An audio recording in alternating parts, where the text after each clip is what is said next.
Reit.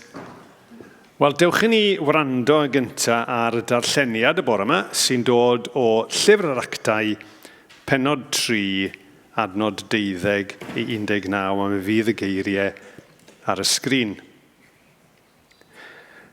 Pan welodd Pedr y bobl o'i cwmpas, dwedodd wrthyn nhw, pam dych chi'n rhyfeddu at hyn, bobl Israel?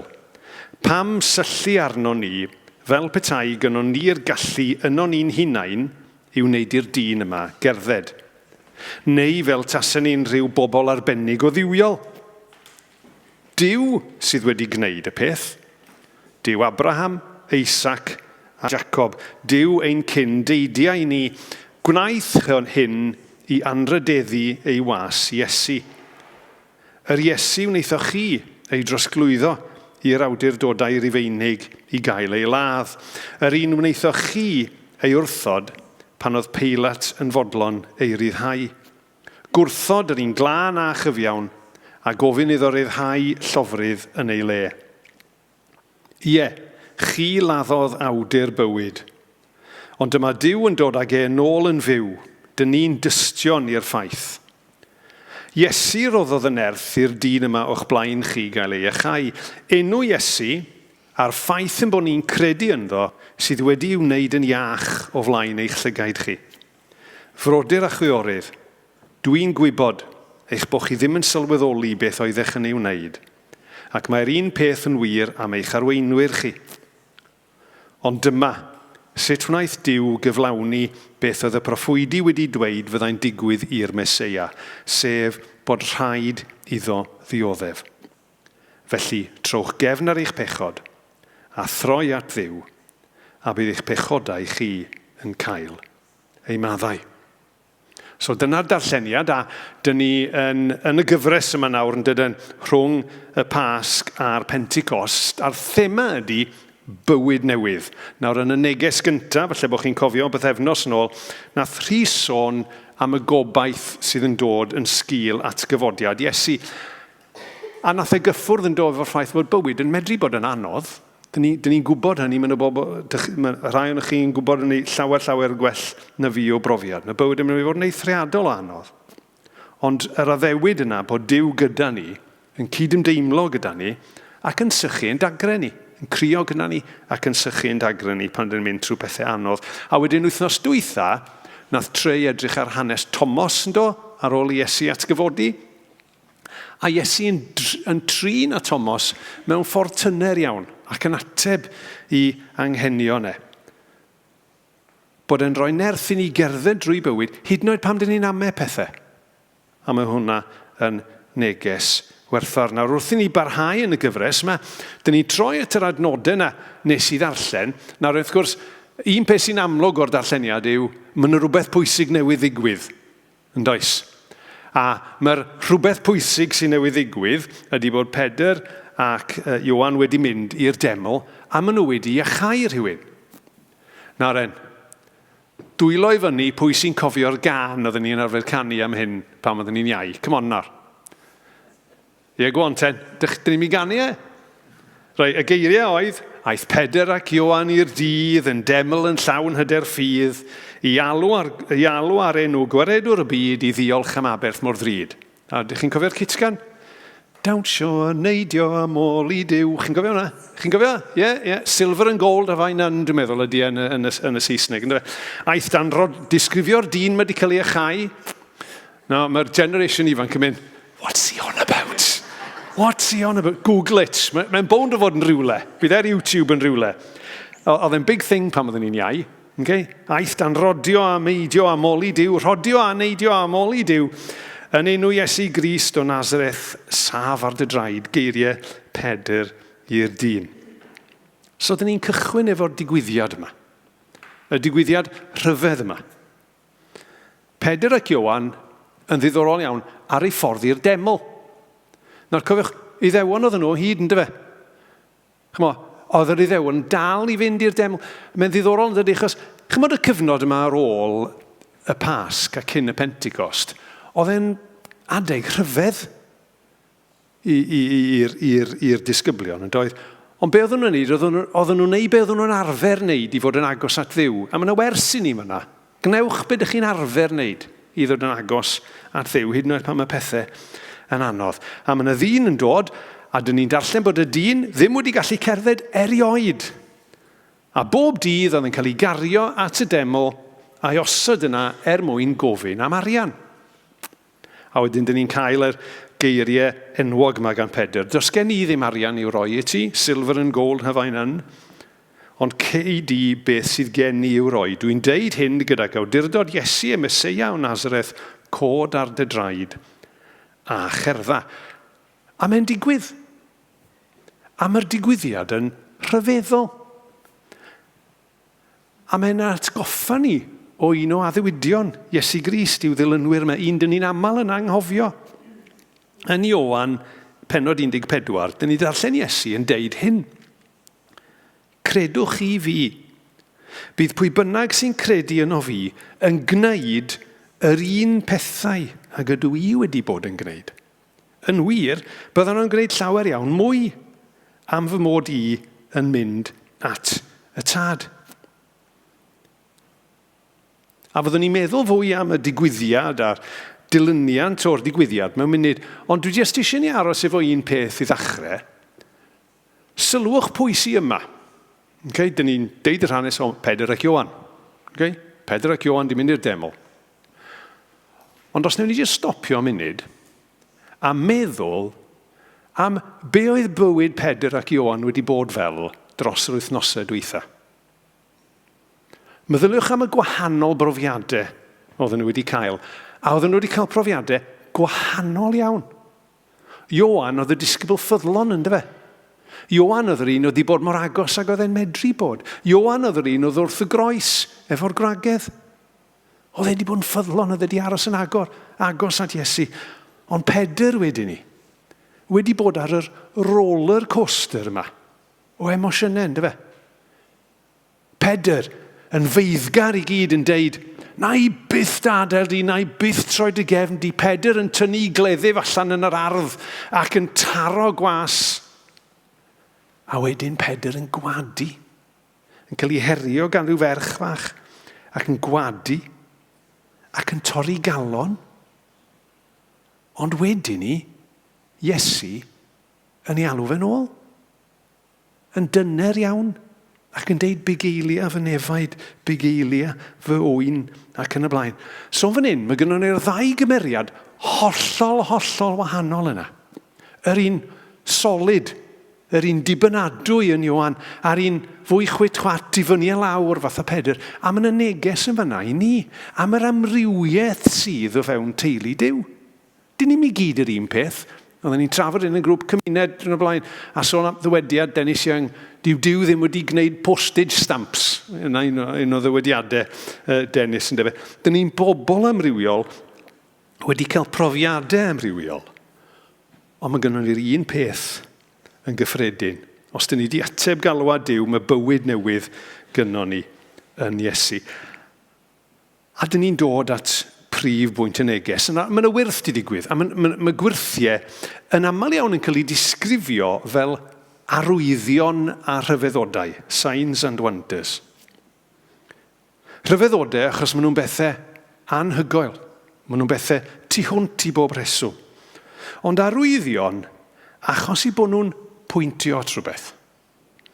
A dyma beth sydd gynnon ni fan hyn mewn gwirionedd ydy Pedr yn ymateb i'r digwyddiad ac yn pwyntio at rhywbeth, ac yn dysgu rhywbeth. Oedd y dorf mewn sioc yn dodden. Dyna ni'n darllen, roedd y dorf wedi sefrdanu'n llwyr o achos beth oedd wedi digwydd iddo.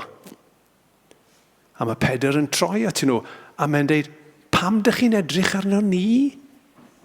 Pam dych chi'n edrych arno ni? Pam dych chi'n rhyfeddu at hyn, bobl Israel?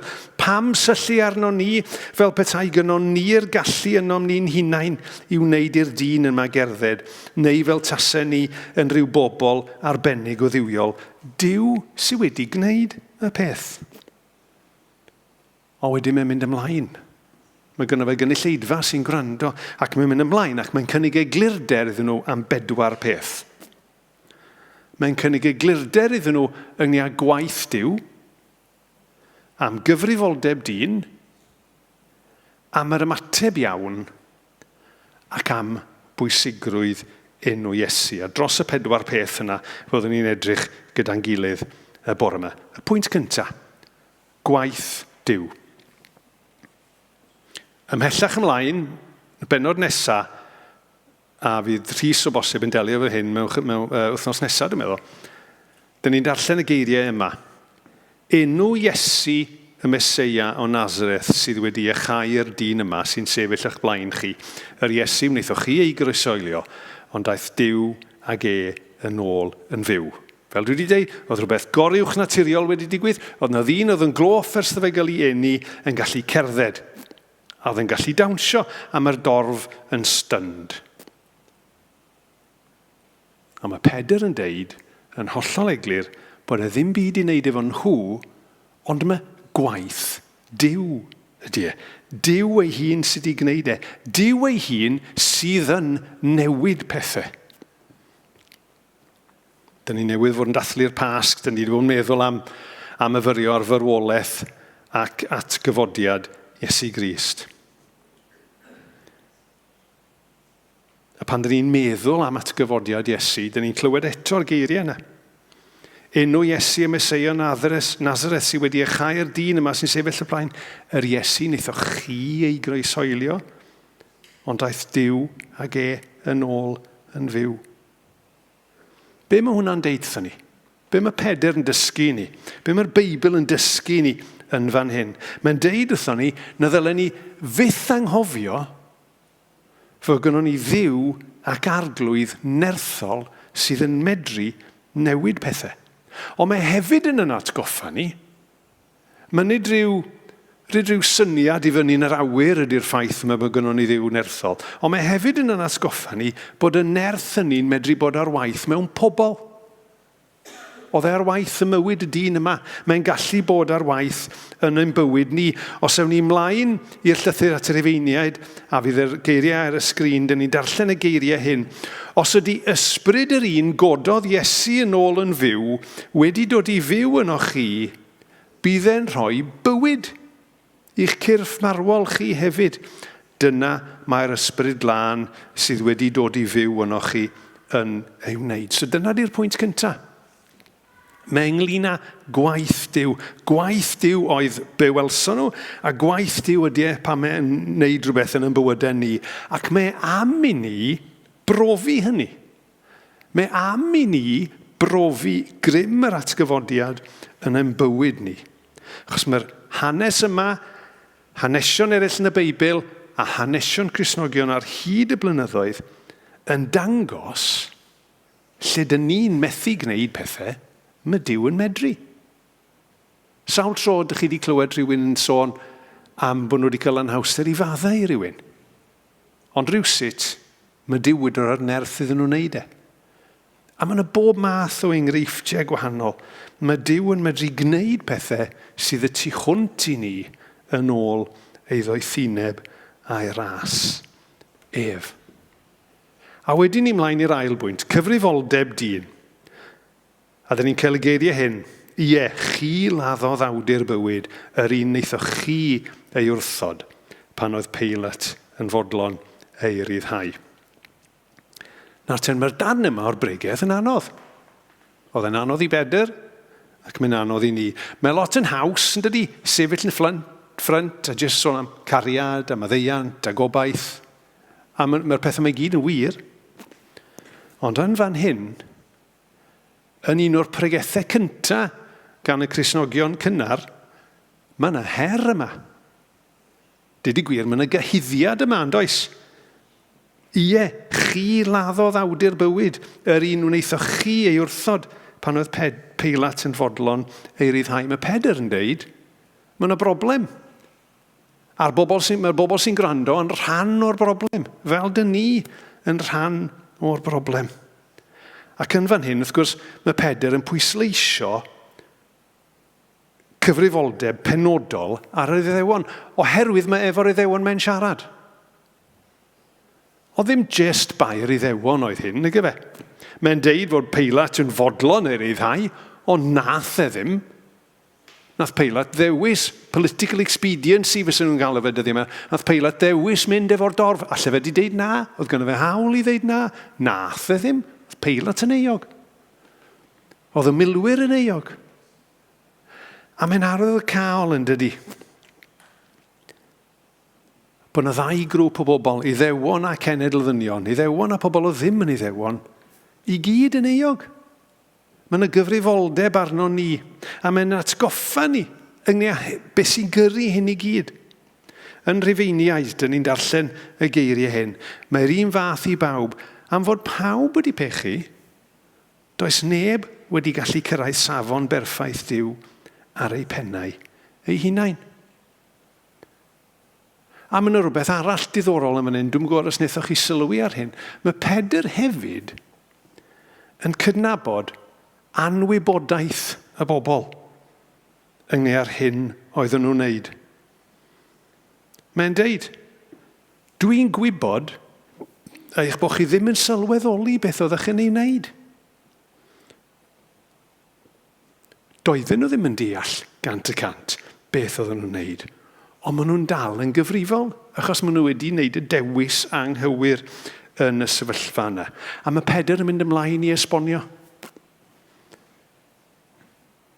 A mae'n deud y geiriau yma, ond dyma sut wnaeth Duw gyflawni beth oedd y proffwydi wedi deud fyddai'n digwydd i'r Meseia, sef fod rhaid iddo ddioddef.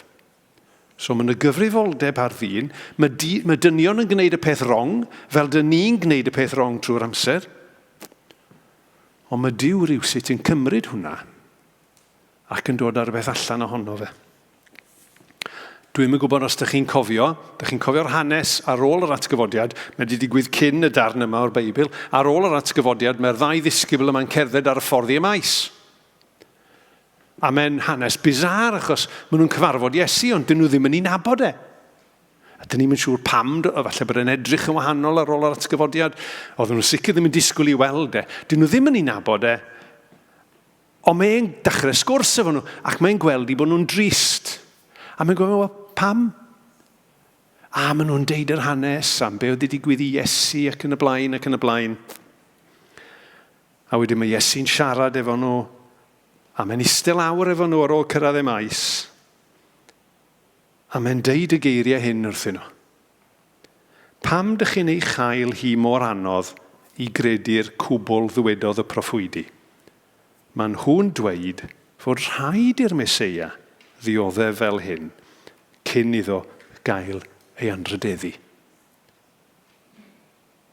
A dyn ni'n gweld felly, mae'n y gyfrifoldeb ar y dynion. Ond, y gwirionedd yw, mae ymgyrch Duw i achub y byd. Ymgyrch Duw i'n hachub ni oedd dyfodiad, bywyd, marwolaeth ac atgyfodiad Iesu. A mae'n ymgyrch ddrud achos mae'n costio bywyd Iesu, yn dydi? Ond mae'n gorfod gwneud hynny.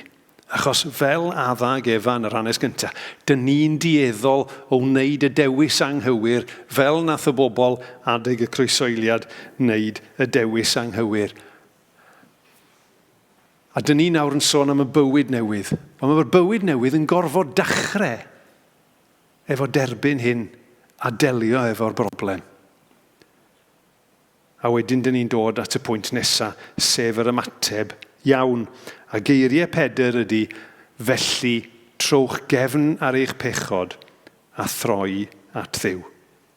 Nawr, mi nes I ddeud, oedd y pwynt dwytha yn bwynt anodd. Dyw hwn ddim yn bwynt cyfforddus chwaith.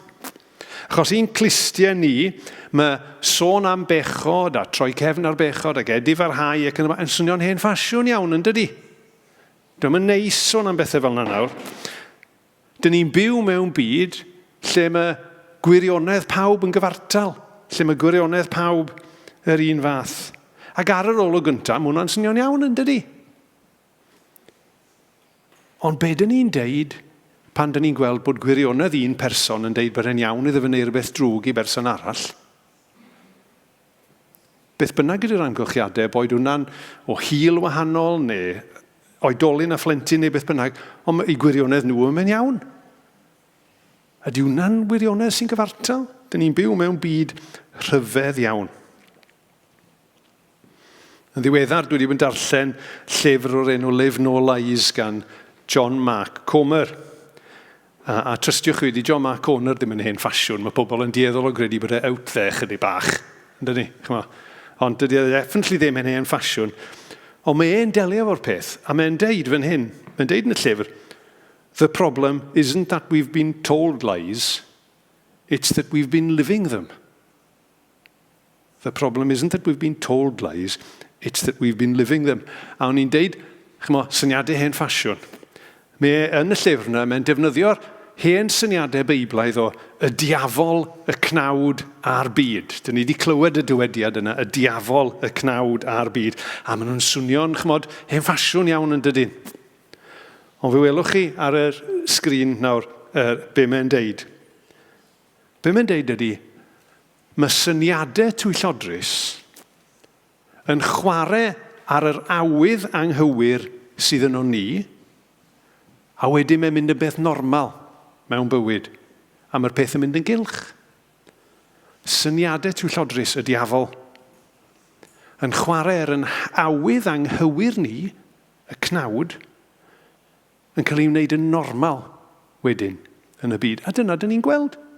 Dyna dyn ni'n gweld yn y byd.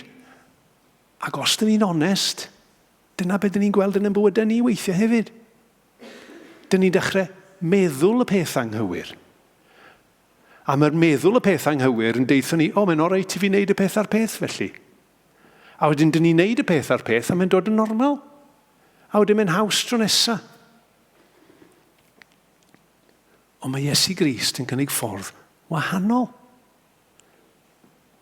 Mae yn ei fywyd a'i farwolaeth mae'n yn galw ni, fel oedd Pedr yn deud wrth y gynulleidfa yma, i droi ein cefn ar y pethau hyn.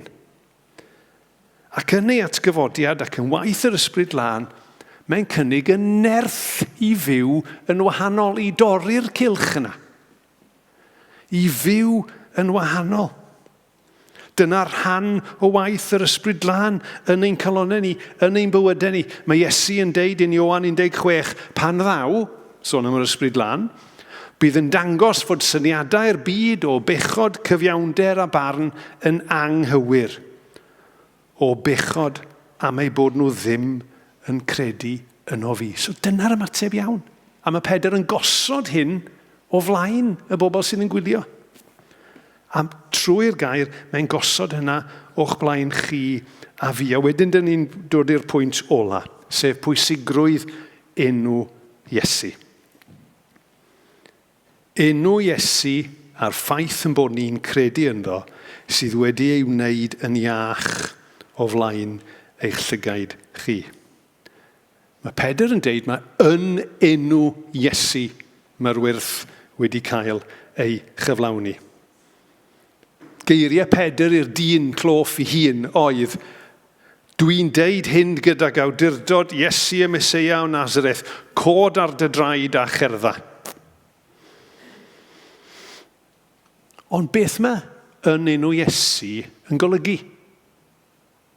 Be mae'n golygu? Wrth i fi baratoi, o'n i'n meddwl, chi'n gwybod weithiau, mae rhywun yn mynd i batrwm, chi'n gwybod? A ydych chi'n gweddio, a wedyn, pan dyn ni'n gorffen y weddi, dyn ni'n deud yn hawdd iawn ac yn syml iawn, yn enw Iesu Grist, amen. A mae bron iawn yn troi mewn i'r fath o signal i bawb sy'n gwrando, dwi ar fi'n deud amen. Chi'n gwybod? A dyn ni'n tripio dros y geiriau. Dyn ni'n tripio dros y geiriau yn enw Iesu, ond mae'n golygu rhywbeth mwy. Mae'n golygu rhywbeth am awdurdod Iesu. Dwi'n meddwl, ydych chi'n fans, dylech chi licio hen ffilms? Rhai dwi'n rili licio hen ffilms Sherlock Holmes efo Basil Rathbone. Okay? Eto, genedlaeth ifanc. Gwyliwch nhw, maen nhw werth i gweld. Okay? Ond yn yr hen ffilms, o gynnwch chi'r plismin incompetent ma Sherlock Holmes yn dal nhw allan ac yn dangos nhw be'n neud. Ond byddech chi'n aml iawn yn gweld plisman yn rhedeg ar ôl rhyw ddehirin, rhyw ddyn drwg. Stop in the name of the law! Chi'n gwybod? Stop in the name of the law! Be oedden nhw disgwyl i ddigwydd? Oedden nhw disgwyl i'r person colli'r gallu i'r rhedeg a bod i coesau nhw'n colapsio o dan nhw. Nag oedden. Be oedden nhw'n wneud oedd cyhoeddi awdurdod y gyfraith. Dim rhyw hyd a lledrith oedd hwn, dim rhyw set hudolus o eiriau fydde'n golygu byddai'r troseddwr jyst yn stopio. Datganiad oedd bod y gyfraith yn rhoi awdurdod iddyn nhw i atal person rhag gwneud rhywbeth. A falle bydden nhw'n dianc ar y pryd, ond mi fydde'r gyfraith yn ei dalw i fyny yn y diwedd. Dyna oedd yr stop in the name of the law yn golygu. O be mae'n golygu pan dyn ni'n deud bod rhywbeth yn digwydd yn enw Iesu? Mae'n golygu bod awdurdod Iesu, bod nerth Iesu, bod gallu Iesu i gyd o blaid yr hyn sy'n digwydd. Pan ddown ni at yn tad mewn gweddi, a dyn ni'n dod yn enw Iesu, mae'n ddatganiad bod ni'n deud, dim ond yn dy awdurdod di ac yn dy allu di, dyn ni'n gallu gwneud hyn. Does na'm unrhyw ffordd arall i ni wneud A pan fyddwn ni'n gofyn iddo fe wneud rhywbeth, dyn ni'n gwneud hynny yn enw Iesu, oherwydd dyn ni'n gwybod bod gynnon ni ddim o'r gallu i wneud Oherwydd bod ni'n gwybod, mae dim ond yn ei enw a pŵer at gyfodiad a'r waith yn bywydau ni all y pethau ma ddigwydd. All ein galluogi ni i fyw y bywydau, mae eisiau i ni fyw. Felly yn yr ystyr yna, dim ond yn enw Iesu gallwn ni wneud unrhyw beth sydd o dragwyddol werth. Achos os dyn ni'n deud bod ni'n neud rhywbeth yn enw Iesu, dyn ni'n neud a dangos bod ni'n dibynnu arno fe, bod ni'n gofyn iddo fe am y pŵer i wneud iddo fe ddigwydd. Ac oherwydd bod ni'n gwybod, mae dyma'r unig ffordd i hynny ddigwydd. Felly, ar ôl y Pasg, ar ôl at atgyfodiad, ar ôl i ni ddysgu am ddyfodiad yr ysbryd a'i brofiau, be dyn ni'n gwneud? Sut ydyn ni yn byw bywyd newydd?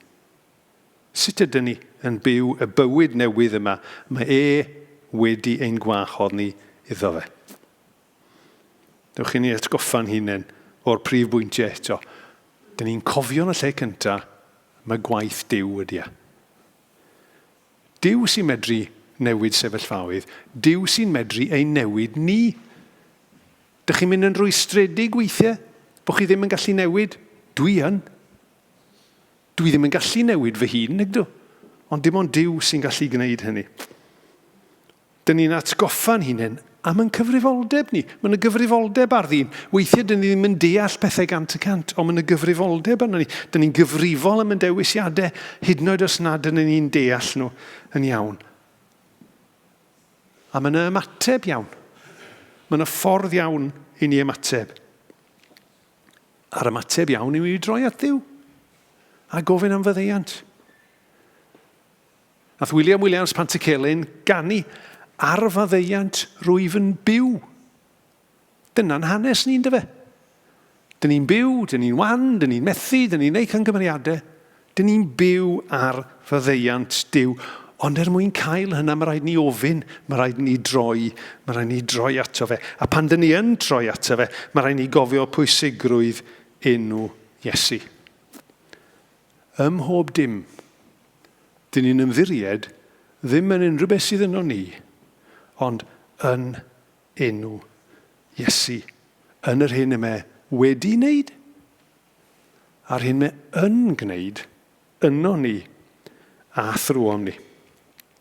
Nawr mewn munud, fydd y band yn dod i fyny, a fyddwn ni'n canu'r gân angor, a nes i ofyn i Martin fyddwn ni'n gallu gorffen gyda'r gân yma, jyst oherwydd un llinell benodol. A mae'n y linell, dwi'n meddwl yn y pennill cyntaf mae sy'n deud, yn enw Iesu nawr rwy'n byw. Meddyliwch am y geiriau yna. bod hwnna'n deud rhywbeth amdano ni. Yn enw Iesu nawr rwy'n byw. Yn y fersiwn wreiddiol Saesneg, mae chydig bach yn wahanol. Mae'r lein gyfatebol yn y Saesneg yn dweud, but wholly trust in Jesus' name, mae'n deud. A mae jyst ymelaethu'r peth chydig bach yn dydi, achos mae'n dangos mae byw yn enw Iesu yn golygu ymddiried ynddo fe. Pwyso arno fe. Dibynnu arno fe.